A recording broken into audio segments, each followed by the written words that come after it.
თბილისის სოხუმისაგან განმარტებებს ითხოვს საუბარია დრანდის ციხეში დაღუპული ქართველი პატიმრის გოგო ხიათცხადრის გადმოცემაზე. Ამ დრომდე საოკუპაციო რეჟიმი უარს ამბობს ოჯახს მიცვალებულის გადმოსვენების უფლება მისცეს.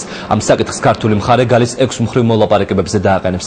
გაეროს მისიის ყოფილ შენობაში ინციდენტების პრევენციის შეხვედრა ამ წუთებში იწყება. საუბრის მთავარი თემა 30 მარტს ჟენევაში დაგეგმილი შეხვედრის დღის წესრიგის შეთანხმება და გალში ეთნიკური ქართველების უფლებების დარღვევა იქნება. ქართული მხარე საოკუპაციო რეჟიმს ადმინისტრაციული საზღვრის პერიმეტრზე სახის დამატებითი შეზღუდვების მოხსნას თხოვს. ჩვენ წელიწადზე შეგვიდნენ მაროიტულ რეჟიმის წარმომადგენლები და ეს მათი პირობა დაფიქსირებულია შეხვედრის ოკუპში, რომ წამებით მოკლული ხიათცხადრს გადაცემდნენ მის ოჯახს. მათ ეს პირობა არ შეესრულეს, სამწუხაროდ უკანასკნელ შეხვედრებზე ძალიან ხშირად ხდება ასეთი რამ, უკვე მიღწეულ შეთანხმებებს არ იცავენ არც ოკუპანტები და არც მაროიტულ რეჟიმის წარმომადგენლები.